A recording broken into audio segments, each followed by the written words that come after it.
How's it going, everybody? Welcome back to Tour Life.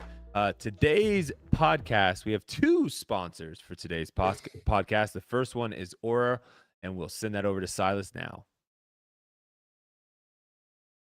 Tired of constantly receiving spam phone calls to the point where you don't even bother answering your phone anymore? I know I have this issue. My phone is constantly blowing up. It'll say unknown number. Who is that? I don't know. You keep blocking them. It doesn't matter. They always pop up. Well, data brokers are actually making a fortune selling your information to robocallers, spammers, and others who want to learn more about you, like where you live. Well, today's sponsor, Aura, can identify brokers exposing your info and submit opt-out requests on your behalf. Brokers are legally required to remove your info if you ask them to, but they make it super hard to do. Let Aura handle it for you. Aura also does so much more to protect you and your family from online threats that you can't see. It's really easy to set up, so you don't have to download several different apps to get things like parental controls, antivirus, VPN, password management, identity theft insurance, and more. You get everything at one affordable price. Let Aura do the hard work of keeping you safe online so you can focus on other tasks with peace of mind. You can either let people continue to exploit and profit off your private information, or you can go to aura.com/foundationdiscgolf to start your 2-week trial, also linked down in the description. Thanks again to Aura for sponsoring this video. Let's hop back into it. Ladies and gentlemen, Valentine's Day is knocking, and Manscaped is the remedy for what the Love Doctor ordered. His prescription, the all-new Performance Package 5.0 Ultra, designed to elevate your grooming game and shine like the heartthrob you are. Join the 10 million men worldwide who trust Manscaped with our exclusive offer. Go to manscaped.com to snag 20% off plus free shipping with the code BANTER. It also comes with their brightest LED spotlight, perfect for the precise grooming, even in the trickiest spots. It's a waterproof too, making shower shaves a breeze. And for the beard kings, Manscaped brings you your Beard Hedger Pro Kit. Designed to shape your scruff effortlessly, it sculpts cheek lines and maintains beard styles, giving you that suave look for your romantic moments. Get 20% off and free shipping with the code BANTER at manscaped.com. That's 20% off with free shipping at manscaped.com, and use code BANTER because your grooming upgrade awaits, ready to charm your Valentine's dates. Speaking of romance and love in the air, Yuli, you got some news, brother. Tell the people. Yeah. I mean, it's been a little secret, for some time now, but Sarah and I are expecting. So we're super excited. Yeah, I'm going to be a pops, man. It's kind of a crazy situation. That is wild, man. That is wild. Yeah. How Yeah, did you guys like kind of find out and stuff? How'd that whole process work? Well, it was like a dual thing. I was on my way home. We had a conversation and I'm like, I'm pretty sure we're pregnant. And so I grabbed a test on the way home and we did it, and right there it was just like instant, bam. We didn't have to wait, nothing. And I mean, it was awesome. Honestly, kind of blew my mind, but yeah, it happened super quick, so I'm very, very thankful for that. And everything's looking good. She's healthy, everything's on pace for hopefully very successful birth. Now, was there any thought about like waiting to see what the gender was going to be or anything like that? Or did you guys want to know right away? She wants to know. I don't really mind waiting.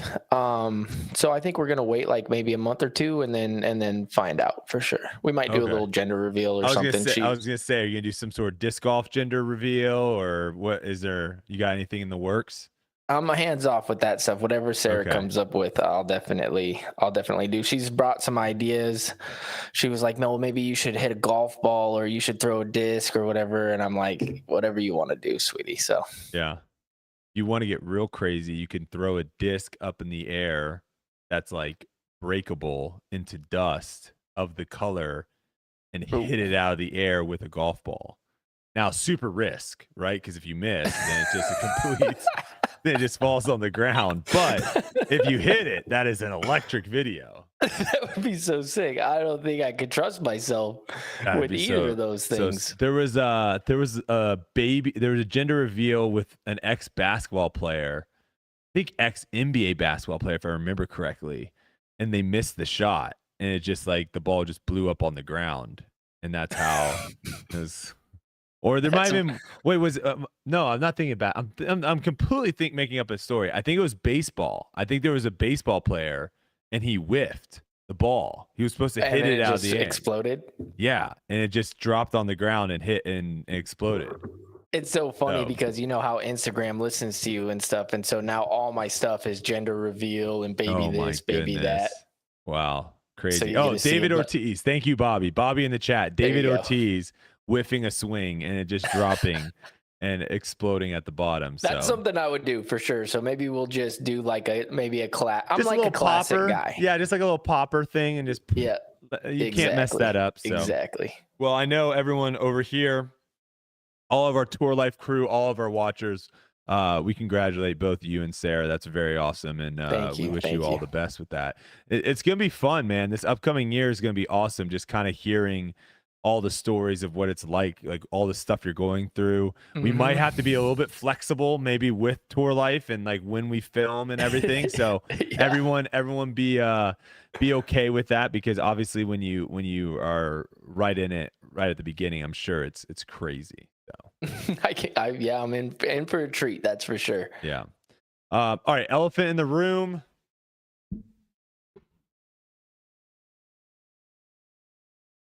Oh no. I made a tweet saying if this tweet gets over 1,000 likes, I will wear the Connor Horse shirt on the podcast on Tour Life this week, and it did get over 1,000 likes. So I am repping the Connor Horse. Shout out to Connor. He still has not aced Peaks View Hole 3, but I do have the Yuli horse underneath. Oh, perfect. Top perfect. seller. Shout out to everyone that's gone out and bought some Tour Life How are merch. the orders? Are we still? We're in gonna get lead? the updates at the end. Silas is crunching the numbers. We'll do. What's your gut instinct? I don't know. I feel like the Tour Life crew went ham this past week, so I think a lot of Tour Life crew Yeah. started picking it up. We got some new stuff in there too. The performance tees I think are really cool because obviously these shirts are nice to just wear around, but the performance tees are the ones that you can actually play disc golf with. And we got a 10 months from Ronnie. Congrats to Yuli on the pregnancy. You'll make a great dad, Yuli. So shout out to our Tour Life crew captain, Ronnie, for 10 months. Let's freaking go. All right. Let's do a quick little recap. Obviously, that was the big announcement for Tour Life.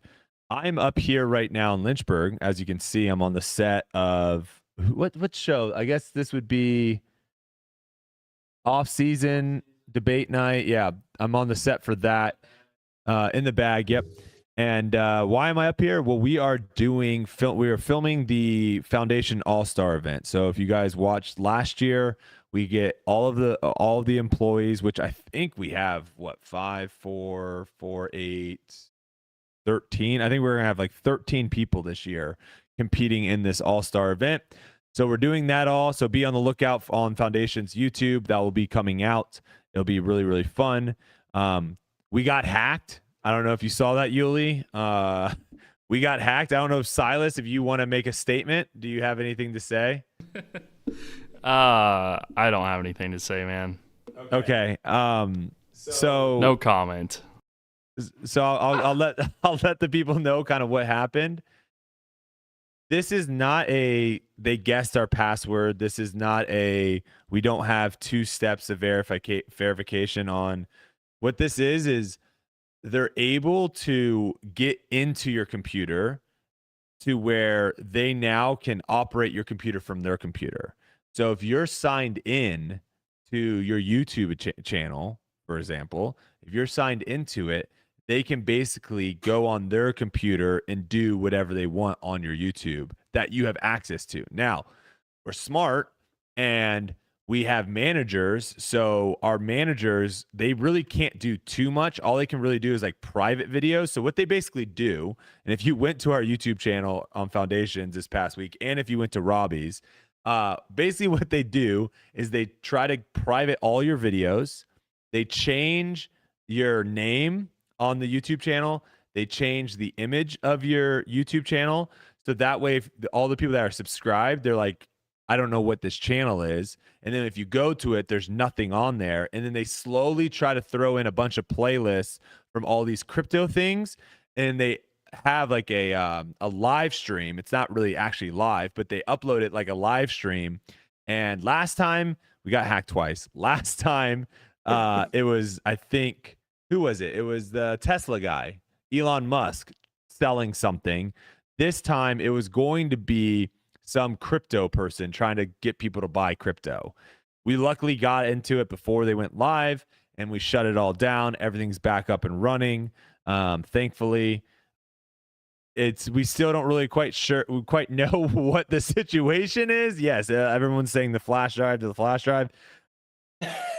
Luckily Tour Life wasn't touched. But there's like a 90% chance Silas just lost his email and it's just gone. It's gone. My whole YouTube channel, my whole 700 subscribers, all of you guys, they're gone. Oh no. So we will, once Silas kind of gets his bearings and creates a new YouTube account, we will shout it out on here so all you guys can go over and subscribe to that. But yeah, that is it. So that's the update on the hackage. And I mentioned it earlier, Connor, we went and did a live stream. This was actually a sick idea.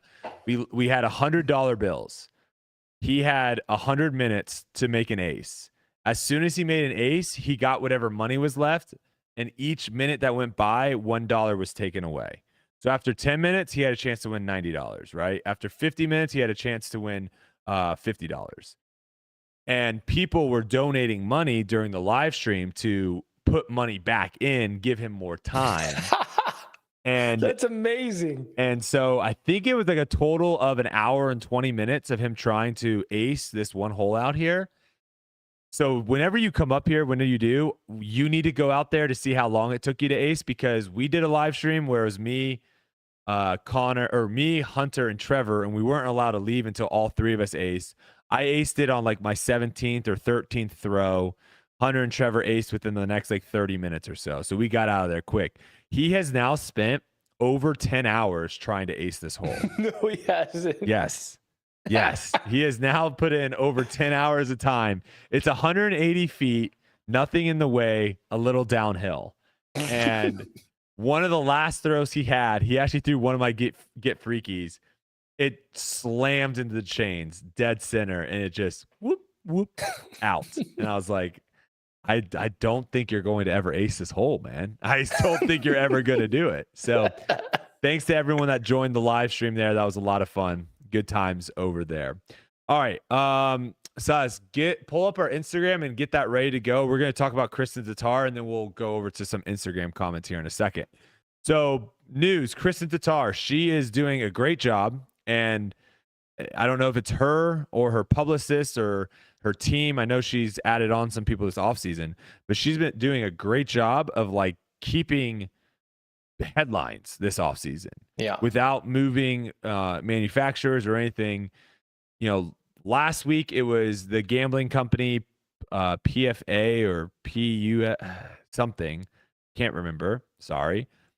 This week it's Porsche. So it's Estonia, Porsche Estonia. Kristin Tattar signs cooperation agreement with Porsche Estonia. She will receive a Porsche Macan. Is that I'm not with the fancy cars. How do you pronounce that? Anyone know? Macan, Macan? Not even gonna try. Macan or Macan? That's fine. I'm gonna get roasted in the comments. That's fine. I don't know luxury. I'm sorry. And the photos of this are actually incredible. So if Silas can throw these photos up so everyone that's watching can see this. She's got some pretty cool disc, it looks like. Some commemorative. Oh my gosh, help me with that word, please. Commemorative disc? Commemorative disc? There you go, yeah. And the photos of this are crazy. So it looks like she has Porsche Drive Kristin Tattar. And so I think the Drive is some sort of new thing that Porsche is pushing with their new cars. And then she has one of the best signatures. That signature is freaking nasty on the car. And so I think it was hard to kind of get more information on this. I know we're going to probably try to get Kristin on at some point because her interview last time was awesome. So this will definitely be something that we can definitely bring up when she comes back on the show. What the sense of what I got is, we'll give you this car to drive around for the year, and we'll work together. I don't know if there's money being exchanged. I'm not entirely sure, but that's all I know. So we'll talk to her and just kind of see. But this is huge, Yuli. Porsche, a luxury vehicle now, dipping their toes into disc golf. What are your thoughts on that? I mean, that's amazing. I feel like that's like a European thing, is getting cars involved. Didn't they have Ford as one of the sponsors for a few European players? Open they were the sponsor for the President's Cup last year, right? So they've definitely been in there. But like you said, luxury car. I mean, Porsche is a nice brand. Mm-hmm. It's really nice. Kudos to her for, like you said, just keep. She just keeps Porsche. People want us to pronounce it properly. Sorry, Porsche. Porsche. Yeah. Sorry. Porsche. But she I feel like people say Porsche. Yeah, for sure. The actual pronunciation is Porsche. Okay. Isn't there a song, "Hey Little Porsche, I wanna"? Yeah, I think so. Okay. It's possible. But she's been doing a great job of just keeping Porsche. kind of pushing forward with all of these sponsorships and stuff. I think it's huge, honestly, because for the FPO division, to see somebody who's able to bring in those nice big companies kind of gives life to their division, and hopefully the rest of the field can kind of see that there's some great marketing schemes out there for them, and maybe that'll help boost them up. Maybe we'll see some other nice sponsorships coming for some more FPO players. But I mean, Kristin, I don't think there's a better sponsor for her. She's freaking luxury. You know what I mean? Like, she is clean all the way through and through. One of my favorite players. So congratulations to her on. I'm going to make the analogy. Deal. Yeah, I'm going to make the analogy to Ronda Rousey here, of where I'm going to disagree a little bit in the short term, of where I don't think what's happening, what she's doing right now, is actually going to change anything with the other FPO players. I think she's head and shoulders above everyone else. And so she is going to, she is the top dog. And so companies can look at, okay, we can get massive value from working with her. Now, what that could do down the road is elevate everyone else to where down the road now more people are paying attention to FPO, more money's in FPO, and then that comes. But I don't think this signing or the gambling site, I don't think any of those are all of a sudden now going to open the floodgates to where now these other companies, no. She's the most marketable person right now in FPO. And also, I would say probably one of the top 5 in disc golf. Like, she is massive. And so to me, this feels like more of a Ronda Rousey situation, of where she's going to get everything. She's going to get all the attention. She's going to get all the money, and she deserves it. And then down the road, that she'll leave a massive wake for everyone else to kind of work their way out of, if that makes sense. Right. No, pretty much to my point, I guess, is that if I was in that division, I would look and see what the opportunity is there for me as well, and get my butt in gear, get to work. Because whenever you have somebody pushing the bar like that, it can only help you if you have that sort of motivation. And I guess that's just the way that my brain works, is I see those nice things, you know what I mean? I want those things. I want, that type of recognition. And so I work harder, and I hope that's what will happen, I guess, with the other women in the field.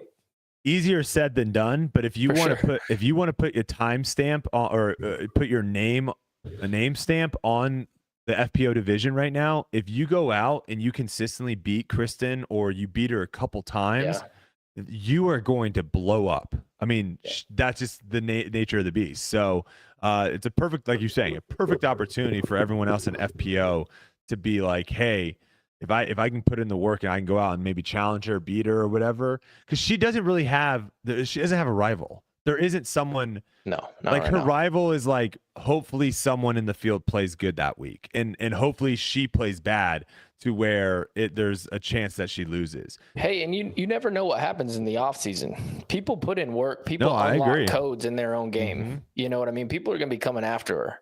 So I'm excited. I mean, the season's coming up so fast, man. I'm so excited to see what happens in just disc golf in general because of where the sport's at and the opportunities that are out there. I mean, every off season is an opportunity for somebody to level up.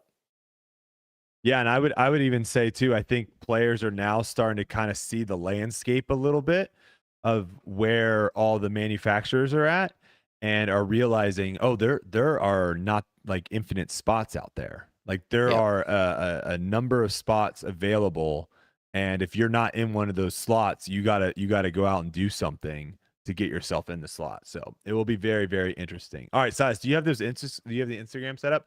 All right, so if you guys don't follow our Instagram account, definitely go over to Instagram, check it out. Tour Life, I believe, Tour Life __ podcast. Is that what it is, Silas? Tour Life _ podcast. Let me see if I can make this big so I can actually read these things.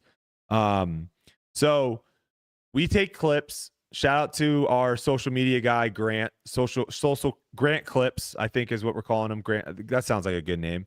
Shout out to Grant Clips. He's the one that clips all these things out. Also, Silas kind of pulls the clips out and then he edits them.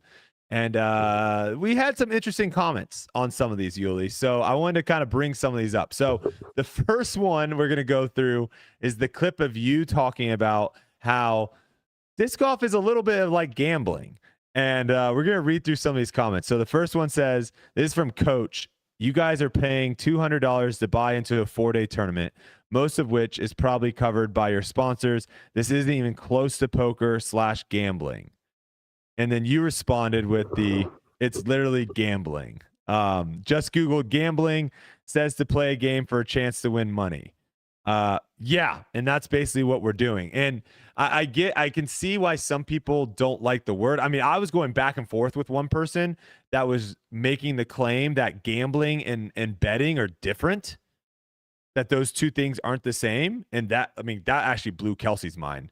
She was like, I gotta walk out of this. I can't read these responses anymore. I was honestly reading some of these comments and just kind of cracking up, man. I mean, it was so okay. Imagine, because I mean, you're a married man, so let's just walk through this real quick. Imagine we have a gambling problem, okay, and our wives are helping us and being like, honey, listen, we gotta stop gambling. It's not good, whatever. And you start. Couple days later go by, you're like, I'm not going to gamble anymore. I'm not going to gamble anymore. Couple days go by, it's Sunday, it's football, you're watching it, you're screaming, you're getting jacked up, and she's coming in, she's like, are you gambling on this game? And you're like, no, honey, no, stop. I told you I'm not going to I placed a bet. I placed a bet on this game. I'm not gambling. I placed a bet. You would get thrown out of the house so fast. Gambling and betting are the same exact thing. And if you want to argue against that, well, I don't know how to argue against that. It's literally the same thing. The one argument that I saw the most was no, because you have control over the outcome. So but here's the thing. If I am playing, let's say, an 800 rated player, and they want to bet me $5 straight up, I could break my leg and not finish the round, and I lose. That is a possibility. It's not likely, but there's a possibility that I don't finish, and what would happen? I would lose $5. It's a gamble. There's better odds for me. Let's throw this scenario out. You just graduate. Oh, you don't graduate college. Okay, you're in college. You don't graduate college. You use all your money you have to buy a vehicle, and you go and you say, you know what? I'm going to try to be a professional disc golfer, and you travel the United States, going all over, spending all your money week to week, literally needing to cash at every tournament to survive, to go to the next tournament. Does that not sound like a gamble? A bit of a gamble? Yeah, you're and at the end of the day, betting on yourself. at the end of the day, life is we make gambles all the time. We make bets all the 100%. time. Like every single day, there is a gamble to everything. So I get the pushback a little bit, but let's be real. We are kind of in a way gambling a little bit, and the way It's for not that kind of in a way. We're Yeah, I mean, gambling a lot of it. we are, and it's going to get more and more removed once our money isn't necessarily in the pocket, right? Once there aren't entry fees that are accounting for more than 50% of what we're playing for.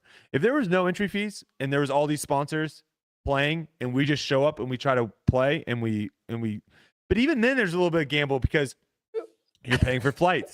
You're paying for hotels. You're paying for all these things in the hopes of potentially making money at this tournament or potentially playing well enough at this tournament to where maybe you get sponsored or whatnot, right? Was there any other? Go ahead. Yeah, pull up those comments again, Silas. Last point too is somebody was like, "Well, you don't even pay your entry; your sponsor does." Well, that's part of my contract that I get. It's my money. It's my money that they are putting in there. It's not their money. It's mine. It's in my contract to where I get the $7,000 or $8,000 per year for me to play in tournaments. Once they sign that contract, they're paying my entry fees. It's mine. Also, there are other people in here, and this happens a lot, and I get it. We post a lot of things, and the next one we're going to go to here in a second, this is 100% what happened, but the majority of the time that we're talking on here, the podcast is called Tour Life for a reason. We're talking about stuff that is kind of relevant to me and you on tour, and a lot of times we talk about stuff that's on tour. So I understand and I get some people that are like, well, when I play in tournaments, like I'm just playing for the experience, so I don't consider it gambling. I get that, because when I show up to blackjack and sit down to, I have $100 and I'm playing $5 blackjack, that's different than someone that's sitting down and being like, I need to win. I need to make money off of this. When I sit down, I'm like, that $100 is gone. It might as well be like a nice steak dinner. It might as well be going to the movies. It might as well be going to adventure, like an amusement park. I'm spending that $100 on the entertainment of playing blackjack. I'm not trying to make money, and I get that from a lot of people. You show up to play a tournament, and you're entering because you want to test yourself, and that is fun to you, and that's entertainment. A lot of people on tour, that's not what it is. This is their job. If they continue to go out and not perform, they're going to have to find something else to make them money. You can't just keep spending money and losing it and think that's going to be a career. It just won't work. So, yeah, life is a gamble. There you go. Munchie Lego. Life is a gamble. I think there's a song that's even written about that. I won't sing it. I'll save your guys' ears for that. All right, Silas, pull up the other one. There's one more. I think this is more for me.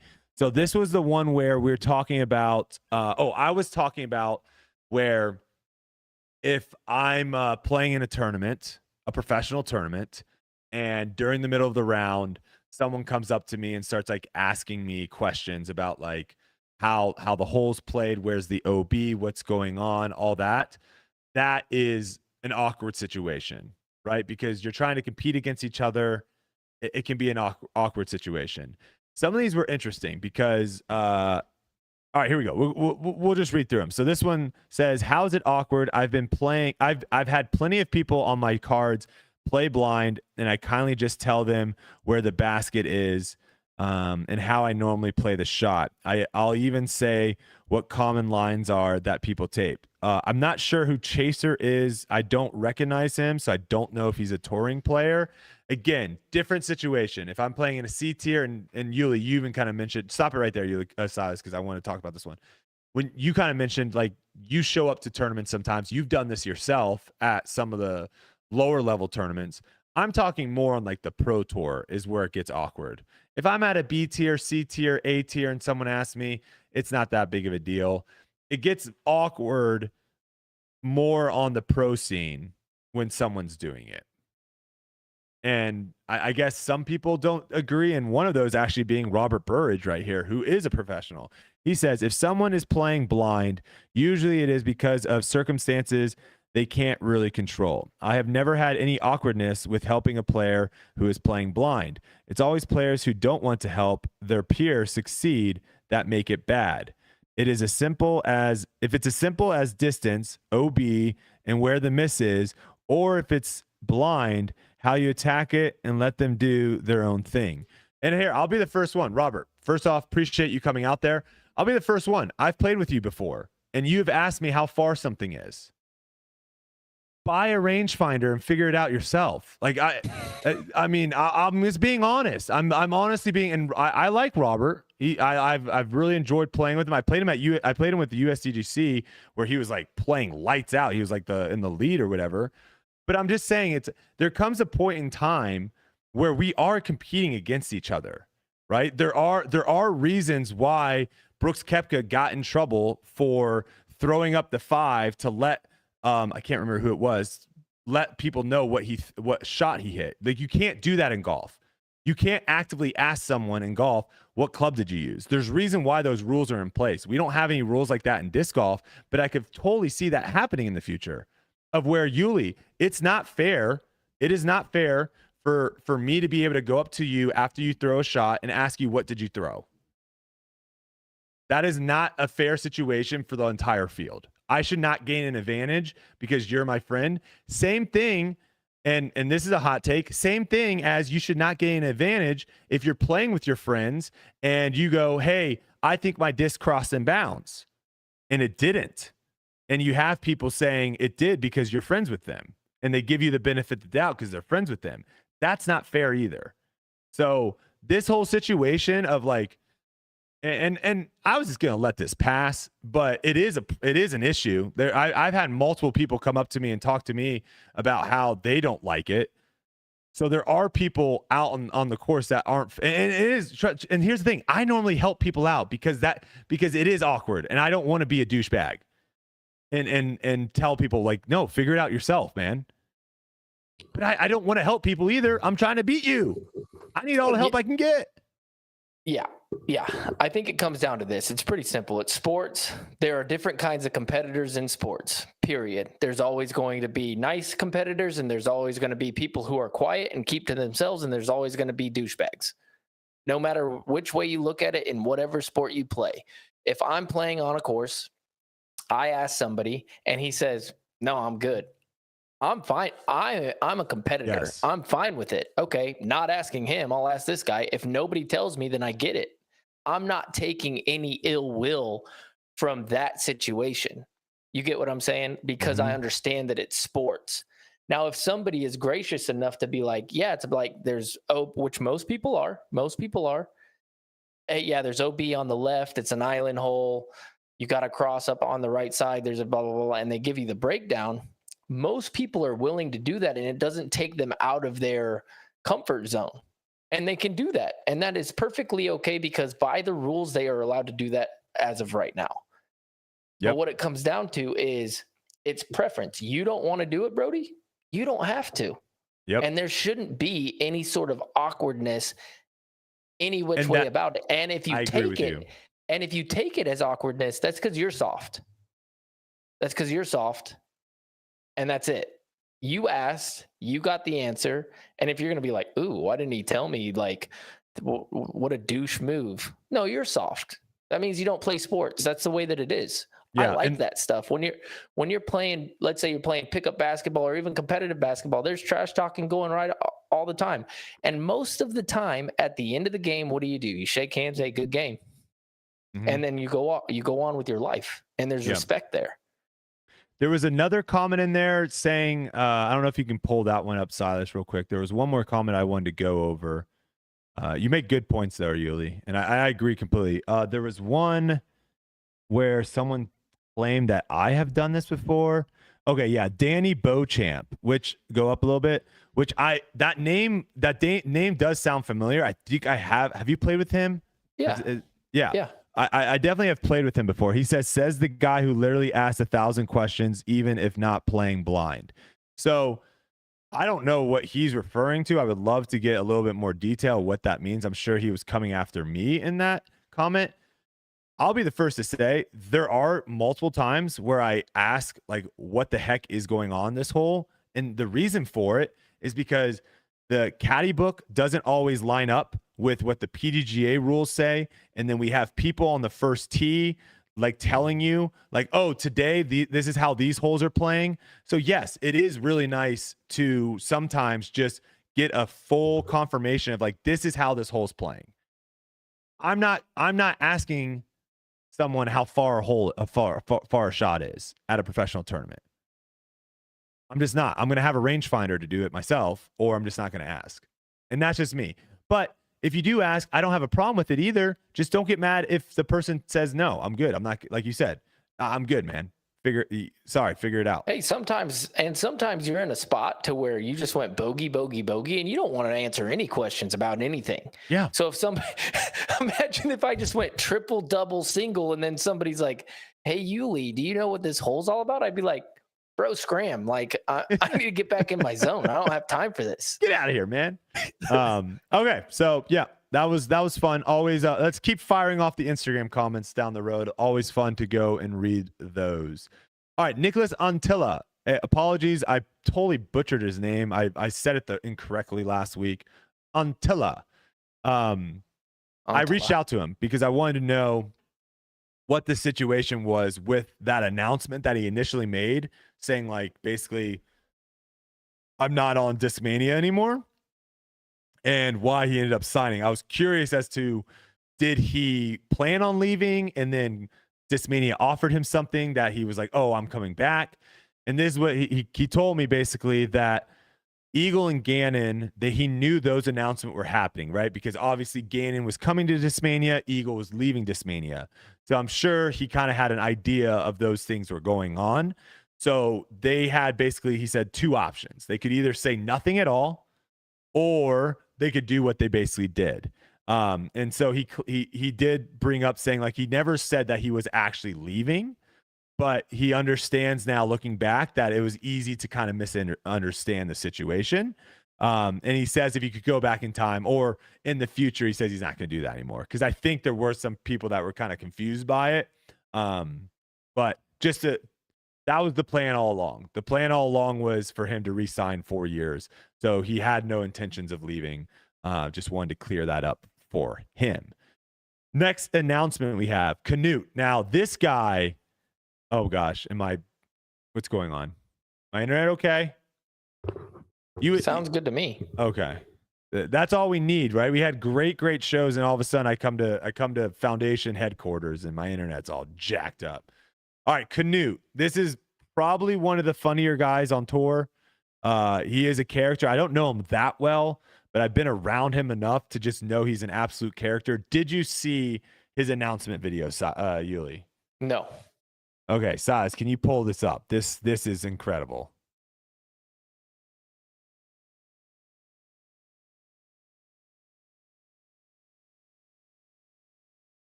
So it's very quick.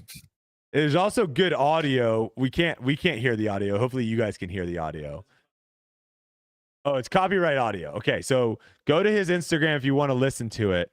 But play it one more time, Size, because it does go really quick. So play it one more time for everyone.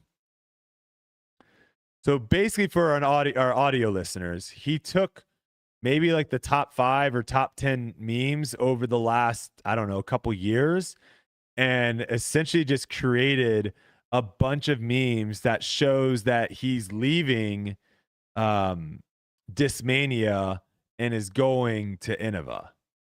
And that was basically his announcement. Which I like that a lot. Which I think is probably one of the most, if not the most unique ways to announce that you're... Now, did he maybe burn a bridge with some of these memes? Like having... Can you pull up the one where he's got Discmania buried? Is it the burial one? Or which one is that one? Or no, it's Innova buried. Wait, he's leaving Innova and going... Sorry, I had that backwards. He's leaving Innova and going to Discmania. Apologies. So maybe he did burn. I don't know. Maybe he didn't. I don't know. Maybe Innova will find this stuff funny. But I thought it was definitely one of the more unique ways of announcing that you are leaving a manufacturer and going to the other one. So yes, Canute is headed to Discmania to add to Niklas and Anttila, and then you've got the, I guess, four-headed dragon with Gannon Burr, Kyle Klein, Alden Harris, and Gavin Babcock. So they've got a force over there at Discmania right now. All right. Did you hear about Jeremy Rusco and Emporia Country Club? No. So he plans to purchase Emporia Country Club, or excuse me, Emporia Community Club. So the course that we currently play for the Dynamic Disc Open, ECC, they were kind of struggling, and I think some investors came in to try to spruce it up and thinking that they could kind of turn it around. I believe that kind of failed. It looked like they weren't really making the money that they would think that they thought they were going to do. They even like kind of actually threw shots at the community and said like the community wasn't supporting them enough. So that was kind of going downhill. I don't know what the sale sold for, but we are going to have Jeremy Rusco on the show next week. He wasn't able to come on because he has like a town hall or something where he's going to be answering a lot of questions. So we will bring him on the show next week. So definitely come back next Tuesday, and we're going to ask a bunch of questions. And if you have any questions for him, definitely drop them in the comments down below. I'll read through them and pick some of the best ones out. But he plans on purchasing. This is separate, I believe, separate from Dynamic Disc. It seems like it's a purchase, like a personal purchase for him. So I'm very curious about a lot of things. What's his vision? What's the plan with the Dynamic Disc Open? Are House of Disc involved at all? Lots of going on. I mean, this is a massive purchase to buy an entire golf course, basically. So No, without a doubt, that's absolutely insane, but pretty cool at the same time. Could be, depending. We got to ask the questions. We got to ask the right questions. I have so many questions. Yeah. Like we were talking about it a little bit here. There was some thoughts of maybe you just don't even do a golf course and you like put real estate on there. Is that even possible? Would the city even allow that? A lot of questions to be had. So we'll have him on the show next week. Excited for that. 2024 World Champ predictions. Super early here. Disc Golf Pro Tour put out a survey, a fan survey, and the results came back. And for those that don't know, we are playing the World Championships right here in Lynchburg, Virginia, just about 15 minutes away from our studio. The World Championships will be going down this year. We will be playing 2 rounds at New London, 3 rounds at Ivy Hills. And obviously on the FPO side, no surprise at all, you have Kristin Tattar taking an 83.8% of the vote. Missy Gannon, it's a little surprise maybe for some, but she has been sneaky solid all year. 3.1% for Missy Gannon. You have Paige Pierce at 2.5%. And then on the MPO side, you have Calvin Heimberg at the highest at 23.9%. Paul Macbeth at 13.5%, which is no surprise. He literally created New London to potentially hold a world championship at one point. And then you have Simon Lizotte at 11.7%, which is not, I'm thinking a lot of these fans are really smart because Simon Lizotte came out and played New London once. I don't know if it was on video. It might have been, and shredded. And that is very rare for people to come out to New London and play it blind and do really well. So maybe we got some good little insiders on the fan side of things. But what any names not listed on there that you're surprised?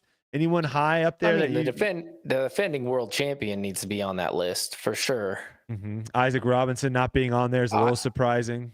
Isaac Robinson in a 5-round event is a scary guy. I hate to tell you this. He doesn't like have bad rounds, it seems like. New London is very similar to Champions Cup. It just has OB on the right-hand side. Super backhands. I throw 3 forehands off the tee, maybe 4 sometimes, all backhands. And who's a better wooded player right now than Isaac Robinson? There isn't one. And then you got Gannon as well, who's pretty spicy. Yeah. It's So, a good player. There's a lot of good players out there, but I'd say the defending world champion is probably pretty close behind those guys. I would guess. yep. A couple tournaments happened this past week. A couple tournaments. We had the Maricopa Open, which was an A tier out in Arizona. Kristin Tattar takes it down, winning in a playoff over Andrew Marweed. Good to see Marweed back. He dropped out the week before with back problems, so good to see him back out there. Obviously, was playing well since he lost in a playoff. You have AB finishing one shot out of the playoff, and then other notable names that were in the field were Aaron Gossage and Parker Welk. We also had the MX Disc Golf Championship, which was, I believe, in Mexico. And you have Nicholas Culver beating Kevin Jones in a playoff at that event. And then the Southeast Asia Disc Golf Championships also took place this past weekend with Manabu Kajiyama taking that one down. Also, yep. Corey Ellis took one down. Where were they? New Zealand? Oh, was that the New Zealand one? I think so. Okay. Yeah. Shout out to Corey Ellis. I did not see that, but shout out to Corey Ellis. Disc Golf Law put up some tournament purses numbers comparing last year to this year, and I found some of these to be fascinating. So if we're looking at these numbers, I'll read off the 2022, and then I'll read off 2023. So first, 2022 for the PCS Open, which was a Disc Golf Pro Tour Elite tournament, you had 48,975, and it increased to 62,671. Then you had the European Open Major going from 100,000 to 101,000. Then you had Ledgestone going from 125,000 to just under 140,000. Idlewild going from 86 to 93,000. D-Glow going from 86 to 100,000. And then the World Championship going from 100,000 to 200,000. So what this tells me, looking at these, good growth across the board at a lot of these tournaments, but the emphasis right now is really growing the World Championship purse, and I love that. I think that's what should happen. I think they should put more emphasis on it. I think they should put more emphasis on the majors, period. So one of the ones was the European Open going up 1,000. That needs to go up. Yeah, that's a little surprising to me. That one didn't jump up. I mean, you had, D-Glow, for example, is a big, it was one of the playoff events. That went up almost $14,000. Yeah, I'd like to see all the majors kind of go up. I think those should be our premier events. They should be the biggest ones, and they should all be pretty similar. Obviously, the World Championship should always be more right now because of where it's at in the game. Mm-hmm. But for the majors in general, there shouldn't, in my opinion, there shouldn't be very many tournaments that give you more money than majors. I would almost argue there shouldn't be any. Well, you see that, what is it? The PDG or the PGA Championships is always the biggest purse. They want, the players, the players. That's what it is. Yeah, the players. But that's the PGA Tour wanting that to be a major, and so that's their best way of doing it, is trying to give a crap ton of money away. Yeah.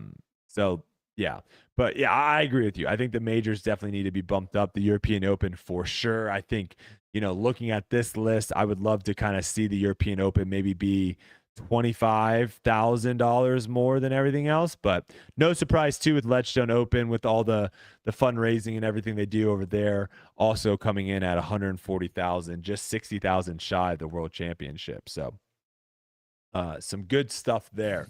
All right, let's talk some losers and winners of the offseason. So on Grip Lock this week, Hunter and Trevor discussed their winners and losers in terms of manufacturers, new signings, letting people go. And I kind of want to get your opinion on what you think, if you agree or disagree. So we have Trevor Staub, first one, Discraft winner. Picking up Chris Clemens was the biggest pickup on the MPO side. They pretty much kept everyone that was on, the elite team, I'm pretty sure everyone stayed. And then on the FPO side, they locked up Holland Hanley for a couple more years. I think Paige, did they make an announcement about that? For some reason, I want to say Paige got an extension. Goose got an extension, I believe. So winners. I think that's kind of a no-brainer. Absolutely. Best team on the planet. Definitely a good offseason. We are not biased at all. Dynamic Disc, loser. Now, trying to think, Dynamic Disc, who did they lose? I don't think they lost Clemens. I don't know if they picked up anyone. They lost Macy. And some bad press, right? Like that wasn't a great story for them. So that makes sense. Innova is a winner. Innova picks up Emerson Keith. They still have Calvin. They still have the European women. They lost Canute. They did lose Canute. I believe they might have made this list before they saw the Canute post. The Canute post might have crushed Innova and actually knocked them down to a loser. We'll have to ask them what their thoughts on that. Hunter, I believe, said Discmania was a loser, but Trevor thought Discmania was a winner. Interesting. I would say winner. They lose Eagle. Okay. But they gain 3 other players and they make a contract extension with Niklas. So I'm pretty sure that's a big win. I think Niklas, sorry to interrupt you, is the most underrated extension of the year. He's very quiet. He's so good. And for how big Europe is, like, to have him on your team is essential for European disc golf, I think. He seems like one of those guys that just needs like a little bit of a breakthrough, and then he'll kind of just almost spiral out of control from there, I think. But that's what I'm saying. Everybody says so that. Good. They're like, oh, we're waiting for Niklas to get the big win. The dude's a European champion. He's a 2-time Finnish champion. But people want to see it. People want to see it on tour. I mean, they want to see it on tour. Good, great. Do you know what a European championship is? It's freaking huge. No, I know. He's so quiet himself, where there's a lot of people on tour that kind of can help build up their name, and then other people love talking about them. He's just a nice, quiet, reserved guy. Yeah. And so he's one of those people that when he plays well, people will be like, oh, that's really nice. But yeah, I agree. I think he probably is the most underrated player as far as skill goes. I mean, he's a top 10 player. He is. He's that good. He is that good. And he's super young too. So we'll see what the future looks like. Hunter also thought some of the other losers. He has Lone Star, probably, right? Like not good stuff from the player side, and also just like some of their staff just leaving. So that seems pretty good. They picked up a dog. They picked up who? Crime Dog? A dog. Oh, to their team. They do have a dog. That's solid. Another loser on here is Prodigy. Hunter thinks Prodigy is a loser. Yeah, who'd they pick up? I mean, they lost Gannon. I mean, they re-signed Isaac, or they have Isaac and Ezra still, but they lost Gannon. They re-signed Ezra. They re-signed Ezra for 1 year. 1 year to be basically with his brother. It's definitely a loser. Yeah, I mean, they didn't bring anyone in, and they lost Gannon. Yeah, definitely a loser. Easy one there. West Side winner, I agree. You had that big splash with Matty O, and then DGA winner. I think so too. They didn't add any names that are going to pop out at you and be like, holy cow. But if you know disc golf and you watch disc golf and you pay attention to the leaderboard, they've got a lot of solid people on that team. Yeah, they do. That is a solid team, and it's not just not just the top 3. It goes down quite a ways. So solid team. You got Parker, you got Tristan, and then you got Evan Scott. Sullivan. You have Evan Sullivan Scott. Tipton. Sullivan. Yeah. But Evan Scott. Evan Scott too, very freaking good. Yeah. Yeah. Lot of good players. So very interesting. So yeah, let us know who do you guys have as your winners this offseason? Who you guys have as your losers? Let us know. And I'm sure there will be no disagreements in the comment section on this one.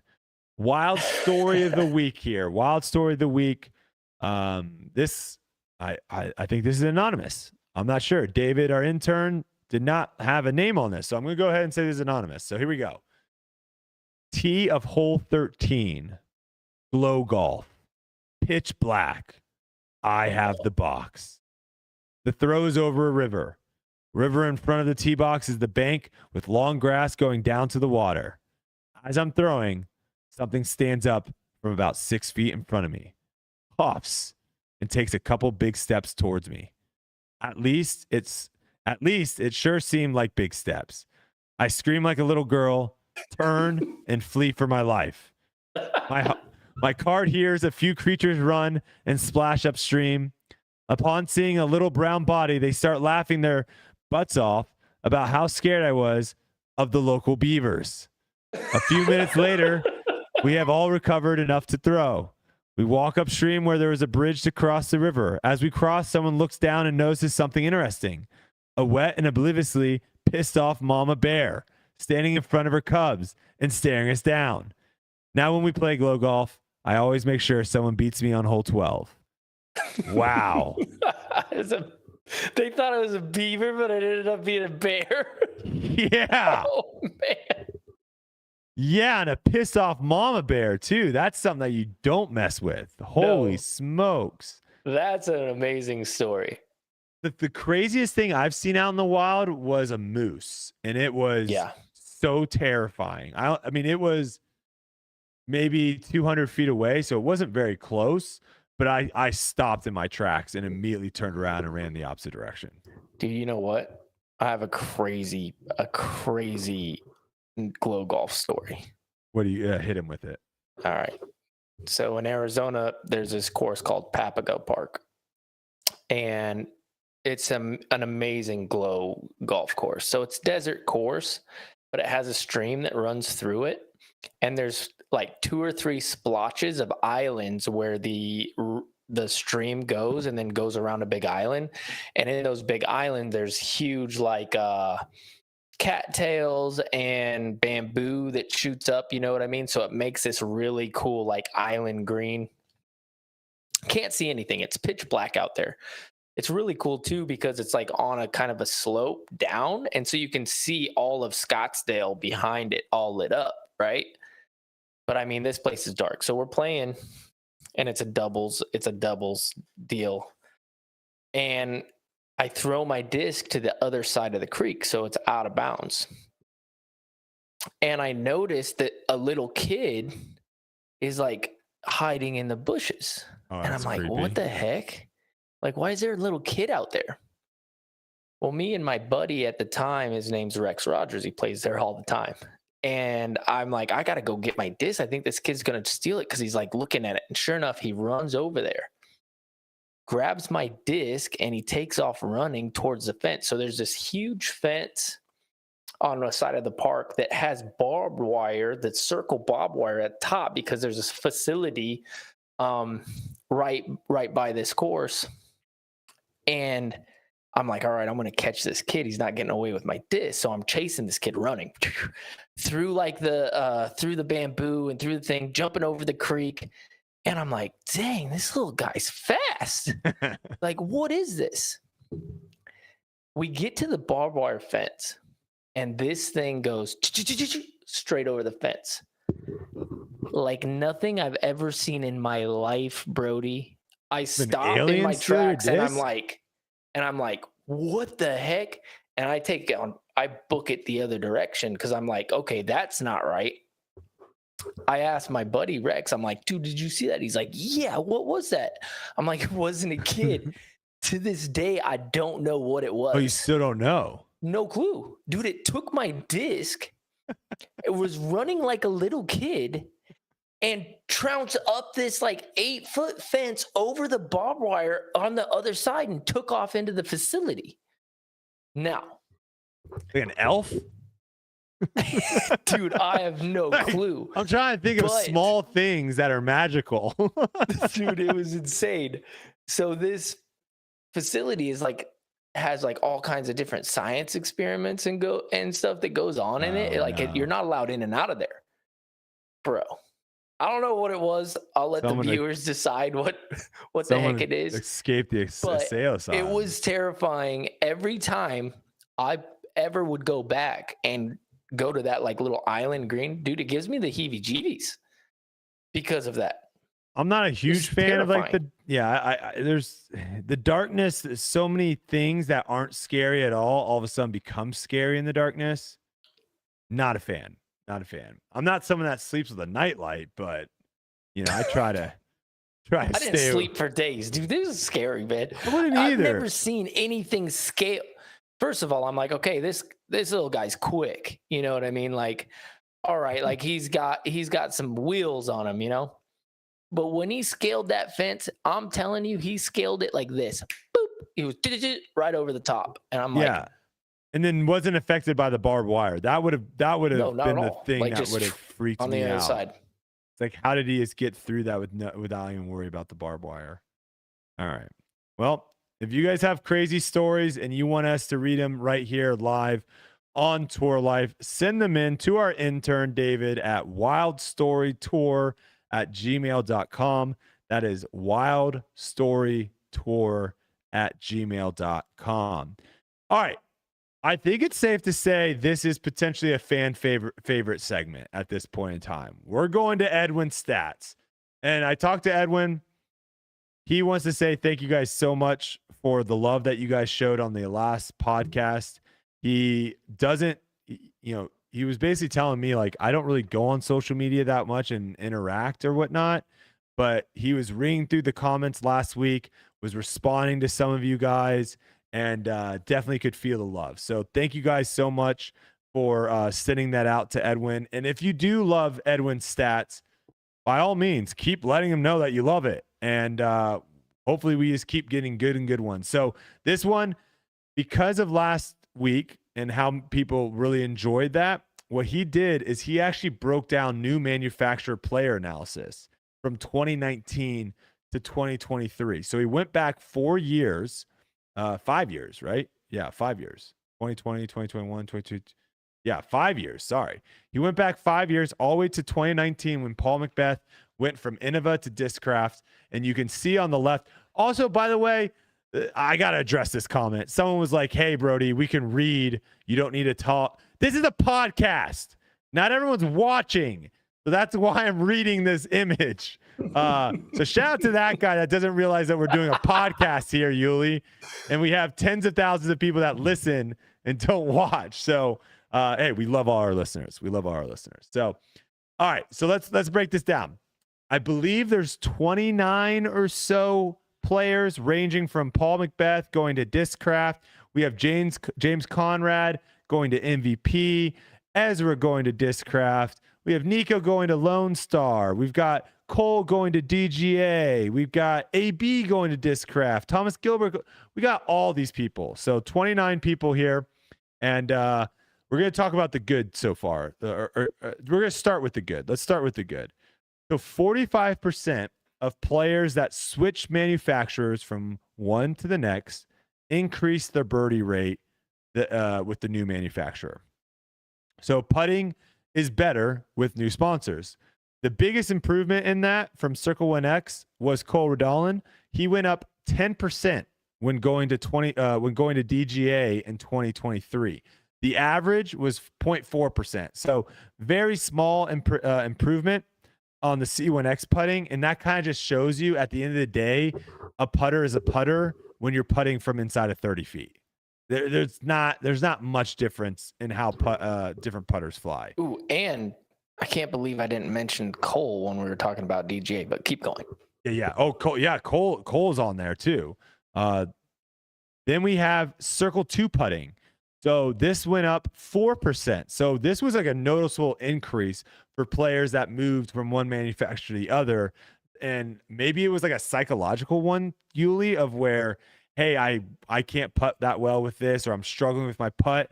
And what do? You change discs, you put in a new putter, and all of a sudden you start putting better. So 4% on average went up, with the Gooseman going to Discraft in 2023 increasing by 32%. Now, was that because of the new manufacturer? I would love to say yes, 100%. Discraft was 100%.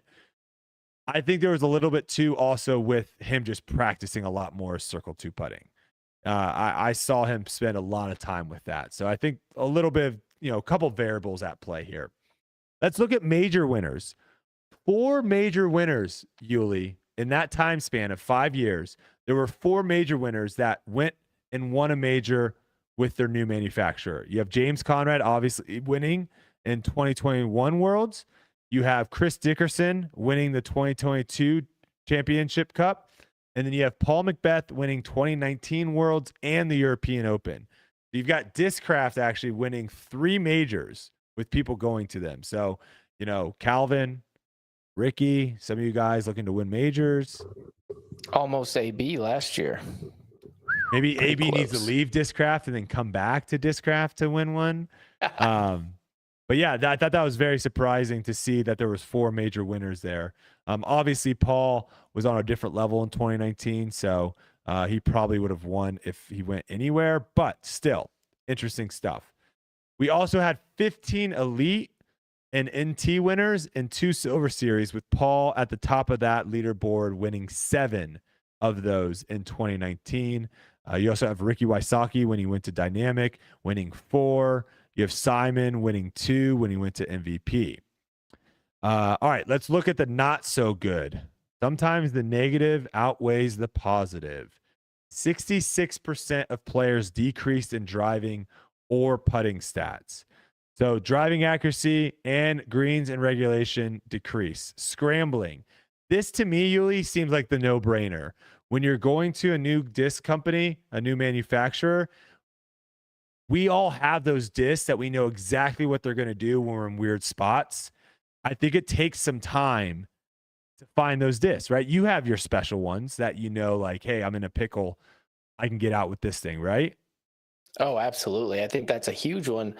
I also think that you're spot on as far as the putting increasing, because as soon as you get a new putter, completely new field, new manufacturer, you're going to put more time in on the putting green, which means you're going to increase your stats, probably. That's a good point. As far as like driving statistics, that doesn't surprise me either, because you're putting in more work when you go to the field. You're just working harder to get those new discs back into your bag. Scrambling, for sure, you hit that on the nose with, you have those certain discs to where you know exactly where the turn is, at what distance. And when you have new discs in your bag, like for instance, when I switched, I remember being in certain situations, even certain holes, to where memory would take me back to an old disc, and I would be like, oh, that was my disc for this. Now what do I do? Type thing. So I think those statistics are telling a really good story right there. Now we will go down to the next slide here, Silas. So like we did last week, we're going to do more of a visual kind of board on here, this quadrants, where you've got driving and greens in regulation on the bottom. You've got putting on the left. And the big takeaways from here is you can see that 30% of players increased in both driving and putting. You got Paul McBeth when he went to Discraft in 2019. He almost increased his driving and greens and regulation by 10%. He marginally increased his putting. And then you have someone like Cole Redolin who increased his driving by about 5% and increased his putting by almost 10%. So all those people in that quadrant increased in both categories. Now, if we go into the bottom left, those are the players that decreased in both categories. This was 21% of the players decreased in both driving and putting, with the big notable names in there. Thomas Gilbert going to Thought Space. You've got Ricky going to Dynamic in 2022. You have, let's see who else you have in here. Yeah, those are probably the big names out of those. Yeah. And then the other thing that I want to take away from this too, that is interesting, is if you break the graph into halves. So if you look at the top and the bottom, the top is going to be people that increase their putting. The bottom is going to be people that didn't increase their putting. There are a lot of people up top. And then if you look left to right, where it's driving and greens and regulation, that kind of looks more uniformed, right? Where like some people increased and some people didn't. So they're talking to Edwin here, there wasn't like a massive takeaway of where he can say, oh, this is the trend that we are seeing. I think we probably need more data points and to kind of extend this out. But it was an interesting thing. We can go to the last slide here. This is the actual manufacturer side. So you can see Discmania, which obviously this was heavily influenced by Simon Lizotte going there. But Discmania had a huge increase when players went to Discmania. They had a huge increase on driving, accuracy, and greens and regulation, and a minor decrease in putting. Discraft, you had a little bit of an increase in driving, a little bit of an increase in putting as well. MVP was the Simon. Sorry, not Discmania. MVP was the signing. So you could see almost 5% with driving, 5% with the putting. And then some of the ones that struggled, Latitude 64, they decreased both in putting and in driving. And then Thought Space also decreased both in putting and in driving. So those are Edwin's stats of the week. Some interesting stuff there. He's going to get on the horn. He's going to run the numbers. He's going to crunch the data.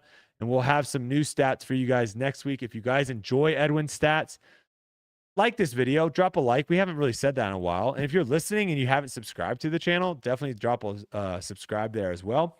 And let Edwin know your thoughts and feelings towards the this week's stats in the comments down below. All right, this week in Foundation Disc Golf, the Heiser Club Championship tomorrow, folks. Tomorrow is your final day to be, I guess, qualified or get the invite for the Heiser Club Championship. If you don't know what the heck I'm talking about, it's a really fun tournament that we put on for a Heiser Club members. You come up here, we give a tour of the warehouse, we give a tour of the studios where I'm sitting right now. We go out and we play a sick tournament. We actually are going to be playing New London, one of the courses that will be played at the World Championship. We have a sick trophy that we give out to the winner, and it's just a fun couple days of disc golf and hanging out with people that love disc golf, people that love this podcast, people that love Foundation. Really, really good time. So if you're interested in that, all you have to do is go over to our Patreon, patreon.com/Foundation Disc Golf, become an annual member. So it's only for annual members at the $10 or $20 level. But Hunter did want me to mention all annual levels, all members that have the annual membership will get the year disc. So if that's something that's of interest of you, go check it out. Foundation, patreon.com/Foundation Disc Golf. All right, listener questions. We have a new setup here. Silas, intern David, they set up a forum now, Yuli. Because before I was like posting stuff on social media, and I realized like, yeah, I think I'll still do that every once in a while to grab some questions.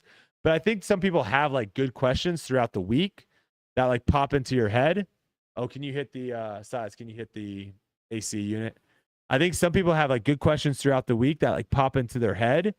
And I think it's probably hard for them to like wait for me to like tweet out, hey, what questions do you guys have? And then also this gives me the ability to like take some time and write it up. So if you guys want to ask me, Yuli, Silas, anyone questions, we will have the link for that in the description of this YouTube video. I would tell it to you, but it's literally like docs.google.com/whatever. And you know us over here at Foundation, we are not good with links. So first question here comes from Cody, and they want to know, Brodie, at times in your pro disc golf career, you have seemed to be a loner in some ways, but last year you seemed to find a little more camaraderie with guys on tour, especially with the guys that you Airbnb with. Do you find yourself cheering for those guys if you're not in the mix? How do you find the balance of competitive edge and also friendships that naturally happen as you spend time with different competitors on tour? This is a fantastic question. 100%. 100%. I think it was me, Aaron, and Ezra that basically toured all last year together. Tristan Tanner is actually joining on. So it'll be us 4 touring. And 100%. Every tournament that, me and Ezra, unfortunately, weren't really in the mix that much. Ezra probably more than me, obviously. I think he was in the mix a little bit at European Open and some other events. But Aaron, legitimately had a couple really good chances to win. And, we would just basically wait in the parking lot, or we would watch the end and then wait in the parking lot for him, kind of thing. So, 100%. Yuli, and you can kind of attest to this, where you've been on tour for way longer than I have. There's some people that you make legitimate friendships with, and then there's other people that you're, acquaintances. Like, you say hi and you go along your merry way. Like, is that kind of the same for you as well? No, it is for sure. I mean, I'm in a little different position than you, being the captain of Discraft. So I'm always trying to root for my team to do as good as they can. And obviously, how you separate those two things is, as soon as they call, your tee time, I don't care about those people anymore. I care about myself, and I'm trying to win the tournament, and that's the way that it is. When it's done, I'm obviously rooting for them, because that's my job description. I'm going to do a good job doing that. I also have very close friends that I'm going to root for as well. Just because that's just what happens. You become close with certain people, and then you root for them because you want success for your friends, just like anything.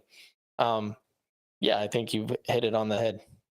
There's other people that it's not like there's people that win and I'm like, oh, I can't stand that guy. I can't believe he won. But there's also people that you have a little edginess with, and you would rather come out on top. And I definitely have a couple of those people start up in my UDisc app, to where you're trying I'm to not necessarily rooting for them, but I'm definitely looking to where they finish and compared to myself. Yeah, for sure. I mean, if you're not trying to beat everyone out there, then you just don't have as much of a competitive, and it's getting more and more competitive now. I think you've probably seen this change over the years, of where before there was a little bit more of this community element to it, of where we're all in this together. And that's going to change as more and more people aren't touring in vans and sharing bathrooms and sharing groceries and all that stuff, right? The kumbayas, if you will slowly start fading away, and players are going to start flying in. Players are going to start staying in Airbnbs and hotel rooms, and there won't be this idea of we're like a traveling circus and we're all in this together. It will definitely be a little bit more cutthroat, and we've seen that already. I've seen that in the few years I've been on tour. No, for sure. There's definitely something to be said about that, but I guess since I've been playing, there's always cliques. There's always people that you hang out with, little cliques here and there. That's just the nature of being a human being. As if we're flying into places, I'm sure I'm still going to be hanging out with my same people, over the next few years or I was whatever. talking more everyone kind of feeling if everyone is touring in a van and everyone's staying at the same spot and everyone's going to the same. You kind of gotta have that camaraderie. You're kind of like a small village, basically, that travels around, right? Yeah. Mm-hmm. So that's what I was just saying. That's starting to splinter a little bit, where people, like you're saying, the cliques that maybe were in there, but everyone was still now you can kind of splinter yourself away from the group and kind of do your own thing in small little groups. All right. Another question from Cody. This one's for you, Yuli. Congrats on the recent news of your wife being pregnant. How will being a new dad affect your tour schedule this year and maybe next year as well? Well, I think one of the biggest things for me is our due date's right around the World Championships. Oof, and so that's the one that that's really kind of popping off. Luckily it's in Virginia, and that's only about 3.5 hours from here. So depending on where she is in the pregnancy, I'm probably going to do my best to play it. knowing that if something happens, I'll be able to just come straight away, drop everything, and obviously be here for the birth of my child. As far as touring, like completely nothing changes really for me. You know, her and I have always had the deal to where whenever she wanted to come to any tournament, she comes. Whenever she's missing me, I'll fly her out that day or whatever that night. And that's kind of been an agreement that we've had the whole time, because it is tough traveling without your spouse. So I don't think much is going to change. Obviously, once it is a good time when we're having the kid as well, because the off season is going to be pretty close after that. It's only like a month or two right after, and then I'll have some time to get acclimated to being a father, and definitely helping out in those ways. What I've heard is staying up all night and doing that whole thing, which I'm very excited about. But at the end of the day, this is what I do for a living, and I got to provide for my family, and so I'm definitely going to be touring for the next few years for sure. How that is going to happen, that's a conversation for her and I, and we'll definitely figure out what's best for us. But what's best for us is obviously me making sure that I put food on the table. So yep, true. If you do have questions, Yuli, about how like the sleeping situation, how to like maximize that, Silver Sage, my good buddy, he has 2 kids, both in the 99 percentile of sleepers. Like he has there's like a camera, I guess, you can buy now that basically tracks how they sleep and everything, and then like charts it all out.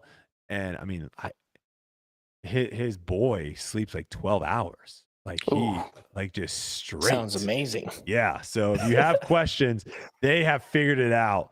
And I'm definitely going to be using him as a resource 100%, because that is the play. That is the way to go. You go to sleep, they go to sleep. You wake up, they wake up. All right. Anonymous question here. Do you think that Macy got more or less than the offer that Dynamic Disc offered her with her new contract at DGA? If it was less or the same, is that a bad look on her? Would that look bad on her if that information got out? If it was less or the same, would that look bad on her if that okay, so they're asking, okay. So I guess they're saying, if, let's just throw numbers out. Dynamic Disc offered her $10,000 to stay. She said no, made that post, and then signed with DGA that offered her $8,000. I guess they're asking, like, if that happened, would that be a bad look? First off, I think DGA definitely probably offered her a better contract than Dynamic. So I'm with you on that one. Yeah, and because of Edwin's statistics, it doesn't matter, because she's going to make that money back, because everybody increases their statistics for the most part.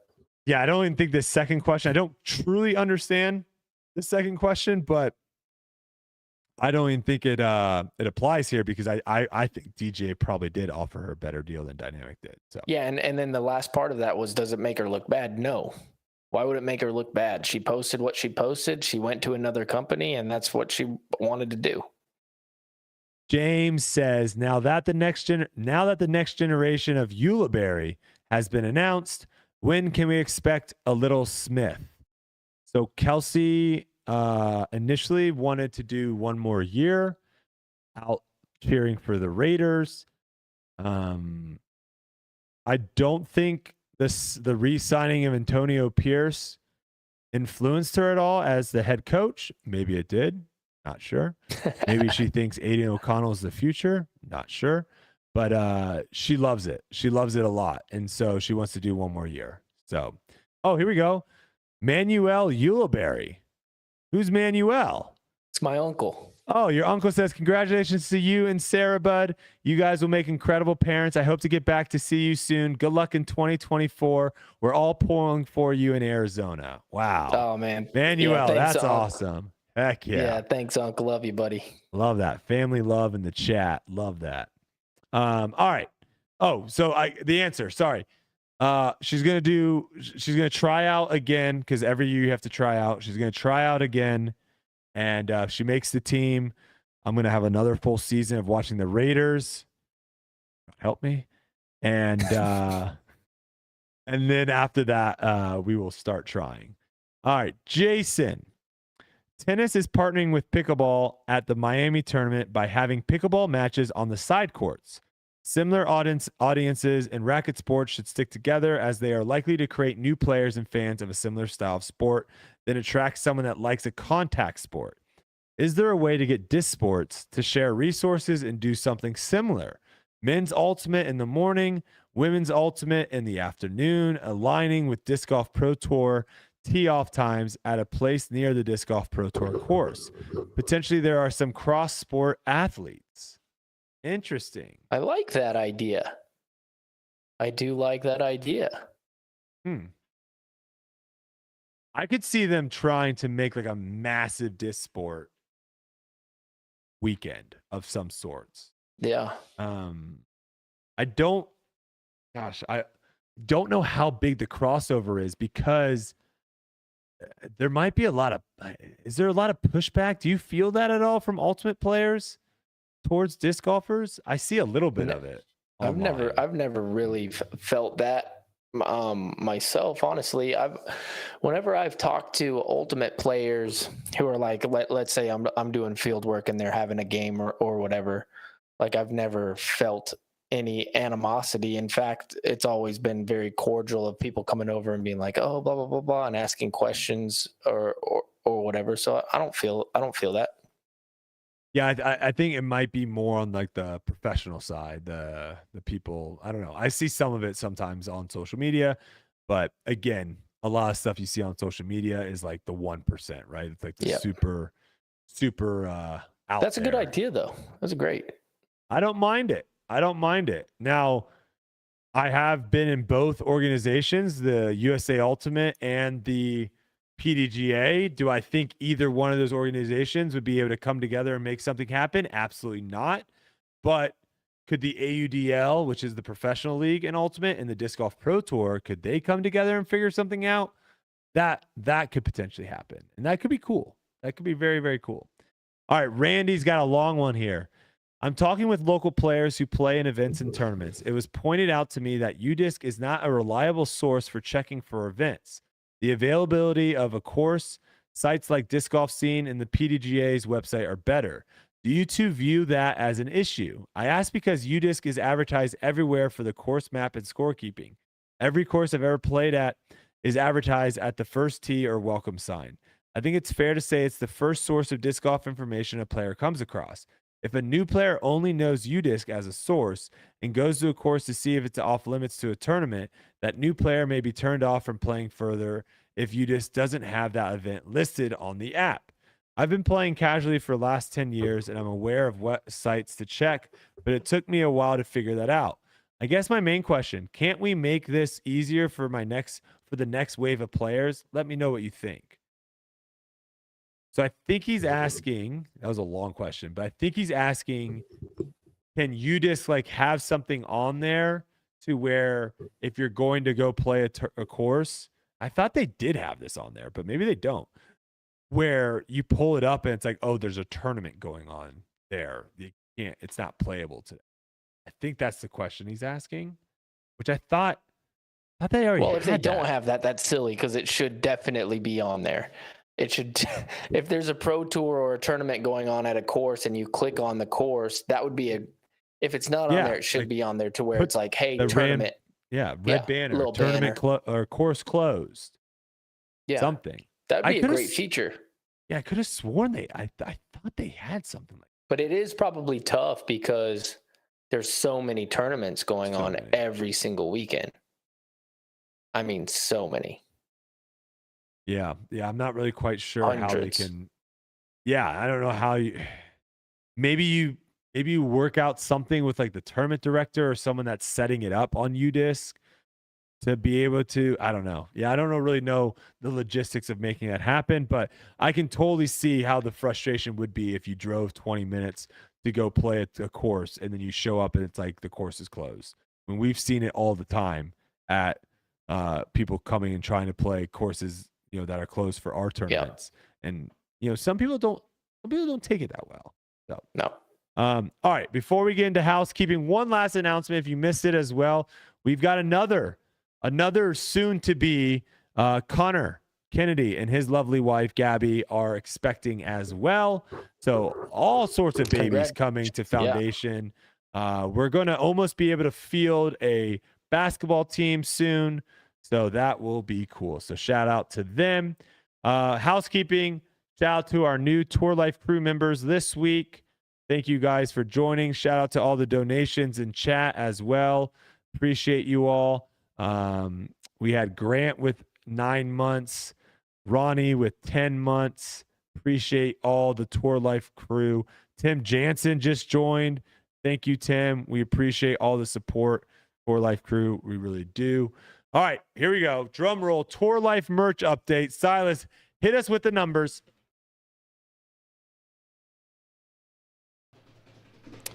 The numbers are in. You want me to give you Tour Life or Grip Locked first? Grip Lock. Give us Grip Lock. Give us Grip Lock numbers. Grip Locked, 87. Ooh. Okay. 13 away from 100 units sold. Wow. Okay. Those are rookie numbers. Ooh. Tour Life. I'm just going to say it. Tour Life, 96. Okay. We got him by 9. We got him by 9 this week. It is close. So definitely Closer help than I us. want. Yeah, definitely closer than I like. Let's get to 100 before they do. So top pinned comment right now. You can check out all of our Tour Life merch over there. Support the show. We appreciate it so much. Or don't. Do whatever you want, really.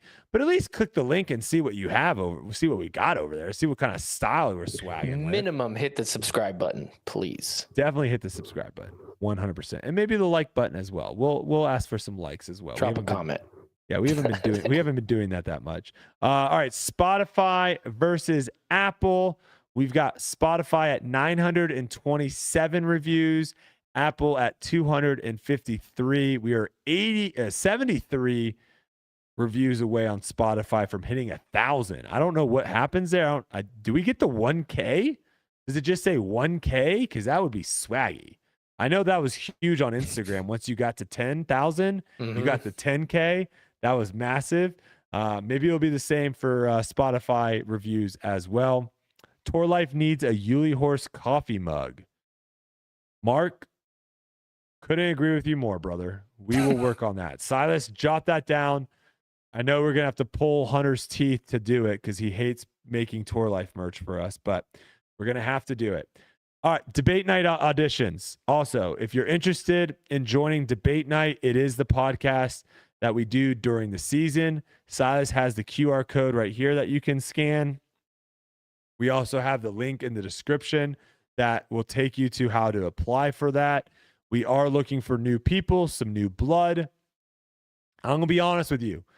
If you listen to this show and you're like, man, Brodie's kind of, ooh, man, that's, ugh. You're not gonna want to come on debate night. I will tear you apart. Do not do it. But if you hear me on here and you're like, Brodie's an idiot, I'm so much smarter than him, then come on debate night. Those are the people that we want. Come on debate night and let's talk it out. And we'll see. So if you want to join that, click the link or the QR code that is on the screen. Maybe I should come on debate night one of these times. You should do an episode. I think you would like it a lot. It is fun, man. It is because it's I quick. like debating. It's quick. You only have a minute or so to get your point across. We'll see. I'm sure this season too, there was a lot of kind of controversy on timing and point deductions and all that. Oh, so it's getting strict. Yeah, I'm sure. Strict. I'm sure Trevor's going to show up with a whole new list of things of rules. But yeah, you should pop on. It'll be fun. It'll be good times. And I definitely enjoy it. Now, I will say, don't come on if I'm standing. I'm undefeated. I have never lost. When I'm standing, I've never lost. All right, boys, did we miss anything? Silas, Yuli, did we miss anything? No. Everyone in chat, Tour Life crew, everyone happy. All of our listeners happy. We appreciate you. We're getting so close to the season starting. January is over. we're done. We're moving into February. Only a few more weeks before you'll see all of our lovely faces down in Florida throwing frisbees. It'll be a good time. But other than that, again, congratulations to Yuli. Shoot him. He has a lovely post over on Instagram. Go over, if you're not following him already on Instagram, go follow him on Instagram. Leave a nice little comment on their Instagram for them. And yeah, we'll see you guys next week.